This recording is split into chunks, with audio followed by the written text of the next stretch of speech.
하나님께서 오늘 우리에게 주신 말씀은 잠언 10장 18절에서 32절 말씀입니다.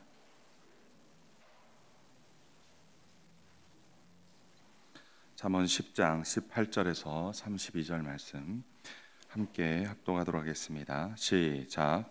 미움을 감추는 자는 거짓된 입술을 가진 자요 중상하는 자는 미련한 자이니라. 말이 많으면 허물을 면하기 어려우나 그 입술을 제어하는 자는 지혜가 있느니라. 의인의 혀는 수는과 같거니와 악인의 마음은 가치가 적으니라. 의인의 입술은 여러 사람을 교육하나 미련한 자는 지식이 없어 죽느니라. 여호와께서 주시는 복은 사람을 부하게 하고 근심을 겸하여 주지 아니하시느니라. 미련한 자는 행악으로 낙을 삼는 것 같이 명철한 자는 지혜로 낙을 삼느니라. 악인에게는 그의 두려워하는 것이 임하거니와 의인은 그 원하는 것이 이루어지느니라. 회오리 바람이 지나가면 악인은 없어져도 의인은 영원한 기초 같으니라. 게으른 자는 그 부리는 사람에게 마치 이의 식초 같고 눈의 연기 같으니라. 여호와를 경외하면 장수하느니라. 그러나 악인의 수명은 짧아지느니라.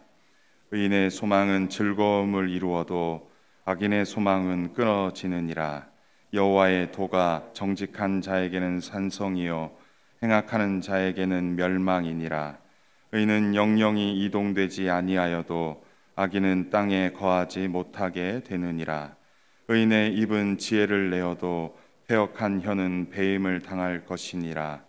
의인의 입술은 기쁘게 할 것을 알거늘 악인의 입은 패역을 말하느니라. 아멘. 말씀을 묵상하면서 전하는 자 입장에서 참으로 잠언 말씀이 사람을 참 부끄럽게도 하고 있구나라는 생각이 좀 듭니다. 하나님의 인내가 아니고서는 이 자리에 서는 것조차도 참으로 힘든 자리이지 않나. 반복되어지는 말씀 앞에 제 자신이 참으로 부끄러워지는 것을 감출 수 없음을 먼저 고백하고 말씀을 보도록 하겠습니다. 18절에서 21절 말씀에 의인의 입술과 거짓된 입술을 말씀합니다. 어제 본문에 이어 언어 생활에 대하여 말씀하고 있습니다. 18절에 미움을 감추는 자는 거짓된 입술을 가진 자요 중상하는 자는 미련한 자니라고 말씀합니다. 이 말씀을 다르게 표현하면 친절한 말로 미움을 감추는 것은 위선이고 남을 공개적으로 헐뜯는 중상하는 것은 어리석은 짓이다 입니다. 여기서 중상하는 자는 부끄러움을 모르고 근거 없는 말들을 마구 퍼뜨리는 것을 말합니다. 19절에 말이 많으면 허물을 면하기 어렵다라고 말씀합니다. 사람의 말에는 힘이 있습니다. 사람을 살리는 말도 있고 사람을 죽이는 말도 있습니다. 말을 많이 하면 실수도 많기 때문에 그 말이 참으로 위험합니다. 따라서 그 입술을 함부로 놀리지 말고 제어해야 함을 말씀하고 있습니다. 또한 말에는 그 사람의 신분에 따라 그 무게감을 더할 수 있습니다. 그 권사님의 말씀, 또 집사님의 말씀, 또 장로님의 말씀, 또 목사님의 말씀, 가볍게 내뱉은 말이라 할지라도 그 농담이라 할지라도 그 무게감은 들리는 사람으로 하여금 참으로 생각을 많이 하게 되고 근심을 하게 되고 그렇게 하게 됨을 느껴봅니다. 또 아버지의 말, 어머니의 말, 그 한마디 한마디가 사람들을 참 고민하게 하고 힘을 나게 하고 또 위로하게도 하는 자리인 것 같습니다. 높은 자리에 갈수록 더욱 그 입술을 제어해야 합니다. 자신은 가볍게 아무 생각 없이 말했어도 듣는 사람의 입장에서는 죽음에서 소생케 되는 힘을 얻기도 하지만 상처를 입히고 힘을 잃게도 낙심하게도 할 수 있습니다. 때때로 저와 우리 모두 그 입술을 제어할 줄 아는 지혜가 있기를 간절히 소원합니다.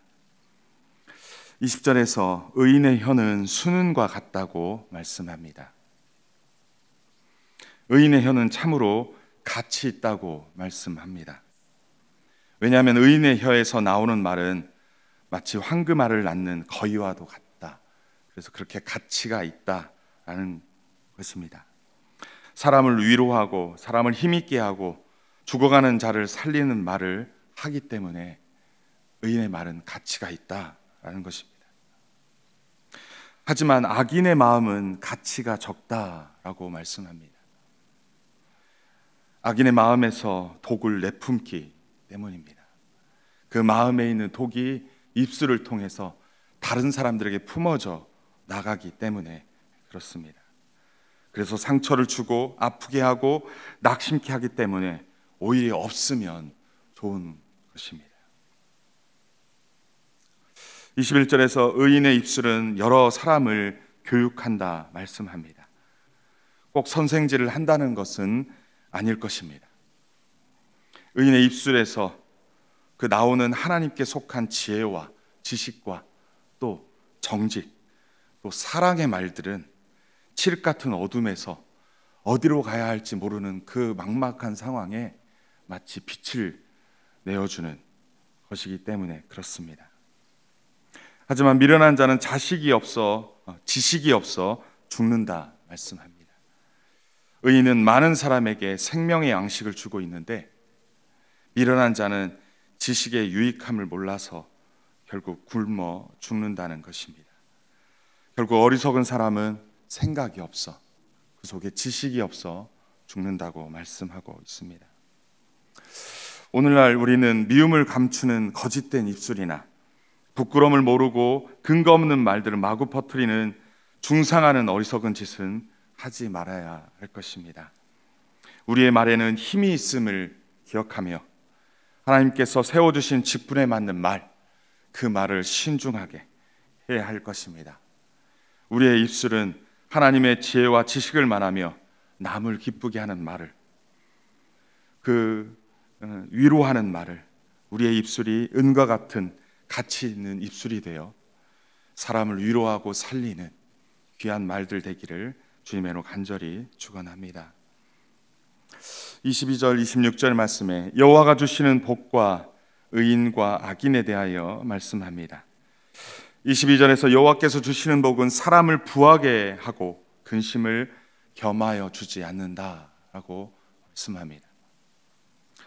먼저 부는 사람이 성취하여 얻은 결과가 아닙니다.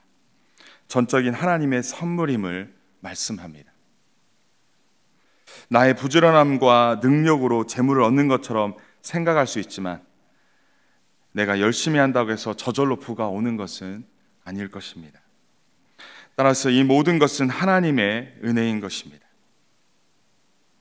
하지만 불의로 모은 재산은 그것을 가진 자에게 걱정과 불안을 주고 무익하게 하지만 하나님께서 허락하신 재물은 평안과 안전을 가져다 준다고 말씀하고 있습니다.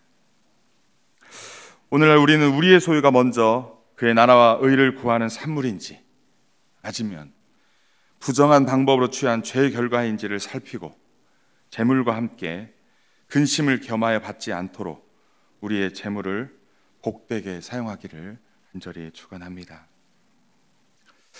23절 25절에서는 의인과 악인에게 임하는 기쁨과 슬픔에 대하여 말씀합니다. 23절에서 미련한 자는 행악으로 낙을 삼는 것 같이 명철한 자는 지혜로 낙을 삼는다 말씀합니다. 미련한 자는 나쁜 일을 저지르는 데서 낙을 누리지만 명철한 사람은 지혜를 소유한 것으로 기뻐한다라는 것입니다. 그러므로 미련한 자인 악인은 자신의 행악으로 인하여 죄의식과 두려움으로 떨며 지내다가 자신이 두려워하는 심판을 받게 된다고 말씀하고 있습니다. 또한 회오리 바람과 같은 심판이 지나가면 악인은 없어진다고 말씀을 합니다.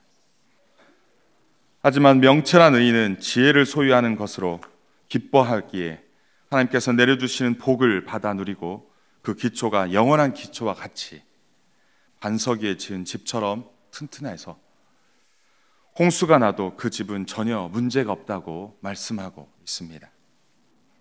따라서 오늘날 우리는 미련한 악인처럼 행악을 기쁨으로 삼아서 멸망으로 나아가지 말고 하나님으로부터 오는 지혜를 소유한 의인의 삶을 소망하고 또 행하고, 그래서 하나님이 내려주신 복을 받아 누리시기를 주님의 이름으로 간절히 축원합니다.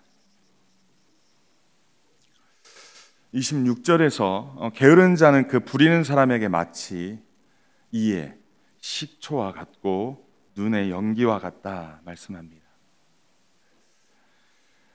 이빨의 식초나 눈의 연기는 큰 자극을 주어 고통을 준다고 말씀합니다. 이와 마찬가지로 게으른 자는 고용한 자에게 유익을 주기보다는 이빨을 시게 하는 식초나 눈을 따갑게 하는 연기와 같이 주인에게 괴로움과 고통을 주며 손해를 끼치는 존재라고 말씀하고 있습니다. 오늘날 우리는 나를 고용한 사람에게 어떠한 존재입니까? 나를 고용한 하나님께 호청한 존재입니까? 물론 하나님께서 우리를 고용했다는 말이 좀 말이 안 맞을 수 있습니다. 게을러 손해만 끼치고 고통만 더하는 이빨의 식초나 눈의 연기 같은 존재는 아닙니까? 저는 오늘 본문을 통해 저를 부르신 소명에 온전히 반응하는 자인지 다시 한번 돌아보게 됩니다. 하나님께서 우리를 부르신 각자의 그 소명의 자리, 하나님께서 우리를 부르신 그 각자의 소명의 자리에서 우리는 게을러서 이빨을 시게 하거나 또는 눈을 따갑게 하는 그러한 존재들인지, 아니면 그 부르신 분의 마음을 쉬얹게 하는 자들인지 다시 한번 돌아보는 시간, 저에게는 이었고 여러분들에게도 그러한 시간이었으면 좋겠습니다. 27, 32절에 여호와 경외와 의인과 악인에 대하여 말씀합니다. 27절에서 여호와를 경외하면 장수하느니라, 그러나 악인의 수명은 짧아지느니라 라고 말씀합니다. 앞달락 22절에서 하나님께서 주시는 축복으로 불을 말씀하는데 27절, 28절에서 여호와 하나님을 경외하는 것에 대한 축복으로 장수와 기쁨을 얻는다라고 말씀하고 있습니다. 여호와 경외의 선물인 장수의 축복은 내면적으로는 여호와를 신뢰하고 또 외면적으로는 그 말씀에 순종함으로써 여호와 하나님 경외함을 나타내야 합니다. 29, 30절에서 여호와의 도가 정직한 자에게는 산성이요 행악하는 자에게는 멸망이니라 라고 말씀합니다. 여호와의 도가 정직하게 순종하는 자에게는 산성이라 영원히 흔들리지 않게 하십니다. 하지만 하나님의 도를 무시하고 미련한 행동을 선택해서 행악을 저지르고 그러한 자에게는 고통과 멸망에 이르러 땅에 거하지 못하게 하신다 라고 말씀하고 있습니다. 많은 사람들이 하나님을 경외한다고 하면서 상황과 환경이 나빠지면 내가 언제 그랬냐는 듯이 하나님을 신뢰하지 않고 다른 것을 의지할 때가 있죠. 하나님을 경외한다면서 말과 행실에서 말씀 앞에 절대 순종하지 않고 자신의 감정 앞에 무너지고 절대 순종하지 않고 고집대로 행하는 그러한 모습들을 때때로 보곤 합니다. 오늘날 우리 안에 하나님을 온전히 신뢰하여 어떠한 상황에서도 하나님만 의지하고 주님의 도인 말씀대로 나의 감정과 나의 고집이 아닌 그 말씀대로 순종하며 나아가 하나님의 인정이 되고 또 하나님의 기쁨이 되는 저와 여러분이 되기를 간절히 축원합니다. 10장을 마무리하는 우리 31절, 32절에서 다시금 언어의 주제로 돌아가고 있습니다. 31절에서 의인의 입은 지혜를 내어도 패역한 혀는 배임을 당할 것이다 라고 말씀합니다. 이 말씀을 다른 번역서에는 의인의 입에서는 지혜가 나오지만 거짓말하는 혀는 잘릴 것이다 라고 말씀합니다. 악인과 의인의 말을 나무로 비유하고 있습니다. 의인의 마음에 지혜를 심고 그의 입으로 지혜를 키우며 점점 자라게 하여 지혜로운 행동과 결과로 열매를 맺는다라는 것입니다. 하지만 악인의 말은 왜곡된 거짓말을 하여 잘릴 것이므로 성장은 멈추고 갈수록 메말라 열매를 맺지 못하고 쇠퇴할 것임을 말씀하고 있습니다. 32절에서 의인의 입술은 기쁘게 할 것을 알거늘 악인의 입은 패역을 말한다라고 말씀합니다. 다른 번역서에는 의인의 입술은 남을 기쁘게 하는 말이 무엇인지 알지만 악인의 입은 거짓을 말할 뿐이다 라고 말합니다. 의인과 악인의 말의 내용에 대하여 말씀하고 있습니다. 의인은 어떤 말을 하고 있고 악인은 어떤 말을 하고 있는지, 의인은 어떤 말이 남을 기쁘게 하는 말인지를 안다고 합니다. 남을 배려하고 남을 생각하고 남을 살피며 그 말 한마디를 주의하며 신중하게 말한다는 것입니다. 다른 이에게 은혜를 끼치는 말이 무엇인지를 생각하며 말한다는 것입니다. 그래서 그런 말을 하여 은혜를 끼치며 기쁨을 주며 용기를 주며 위로를 주며 그 사람에게 힘을 준다는 것입니다. 하지만 악인은 지각이 없어 마음에 쌓은 악을 입으로 내뱉으며 거짓을 말하고 폭력을 말하여 듣는 이로 하여금 상처를 주고 고통을 주고 낙심을 주기만 한다라고 말하고 있습니다. 오늘날 우리는 반복적으로 말씀하시는 이 주제에 대하여 가볍게 여겨서는 안 될 것입니다. 우리 안에 습관처럼 자리 잡은 왜곡된 말,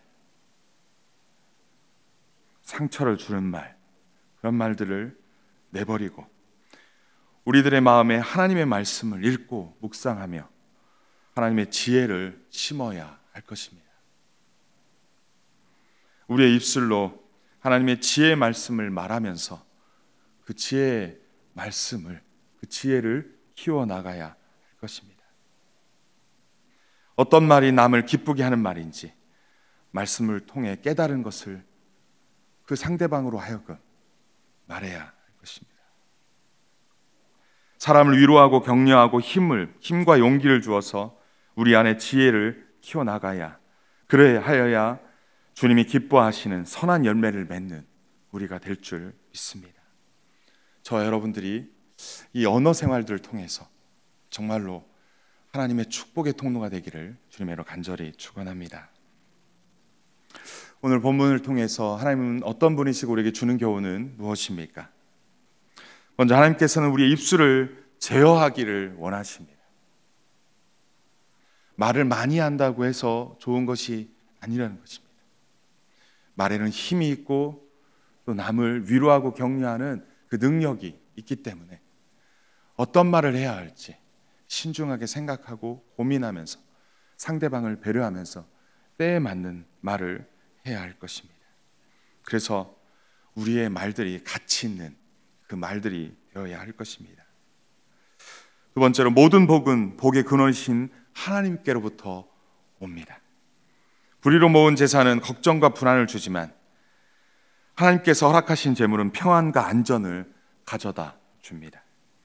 우리의 소유가 먼저 그의 나라와 그의 의를 구하는 산물인지 아니면 부정한 방법으로 취한 죄의 결과인지를 살피고 재물과 함께 근심을 가하여 받지 않도록 우리의 재물을 복되게 사용해야 할 것입니다. 세 번째로, 행악으로 낙을 삼지 말고 지혜로 낙을 삼으라 말씀합니다. 또한 하나님께서 부르신 소명의 자리에서 그 부르신 분에게 근심이 아니라 그 부르신 마음을 시원케 하는 분들이 되라고 말씀하고 있습니다. 게으름으로 인하여서 그 부르신 분에게 고통과 근심을 그러한 사람이 되지 말라는 것입니다. 여호와를 경외하는 자에게 장수의 축복을 주십니다. 내적으로 어떠한 경우에도 하나님을 신뢰하고 외적으로 하나님의 말씀에 순종함으로 하나님께서 주시는 축복을 받아 누리기를 축복합니다. 끝으로 우리의 마음에 하나님의 지혜의 말씀을 심고 입술과 그 지혜를 키워 하나님께서 기뻐하시는 선한 열매를 맺기를 우리 하나님은 원하십니다. 우리 모두 다 잘 안 되고 힘들지만 이 말씀대로 살아내시는 저와 여러분이 되시기를 주님의 이름으로 간절히 축원합니다. 오늘 주신 말씀 붙잡고 함께 기도하겠습니다. 여러 가지의 기도 제목들이 있지만 저는 그 게으른 자는 그 부리는 사람에게 마치 이에 식초 같고 눈에 연기 같다라고 하는 이 말이 참 마음에 많이 도전이 되었습니다. 하나님은 우리 각 사람에게 부르신 소명의 자리가 있는 줄 믿습니다. 여러분, 우리의 자리가 결코 가벼운 자리가 아닐 것입니다. 우리가 그 내뱉는 말과 우리가 행하는 그 모든 것들이 게으름으로 인해서 그 부르신 분을 근심케 하는 자리가 아니라 그 부르신 분의 마음을 시원케 하는 자리였으면 좋겠습니다. 저도 참 그런 부분입니다. 내가 때때로 하고 싶은 자리가 있고 내가 하고 싶은 자리가 아닌 자리도 있습니다. 때때로 나를 부르신 자리가 나를 참 불편하게 하는 자리가 있을 수 있습니다. 그런데 하나님이 우리를 그곳에 앉혔고 그 자리에 세웠고 우리를 통하여 하나님의 그 축복의 통로가 또 하나님의 그 귀한 사명이 그래서 그 하나님이 귀한 일들을 우리를 통해서 하기를 원하시는 그 자리가 있습니다.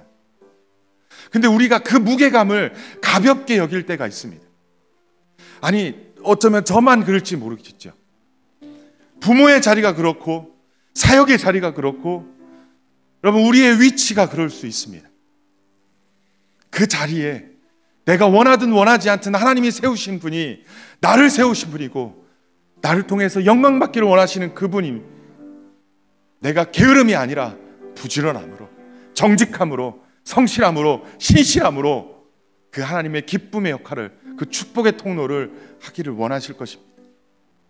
이 시간 하나님이 나를 세우신 그 자리에서 게으름이 아니라 정말로 성실하게 주어진 자리에서 하나님의 마음을 시원케 하는 그 소명의 자리 되게 하여 주옵소서.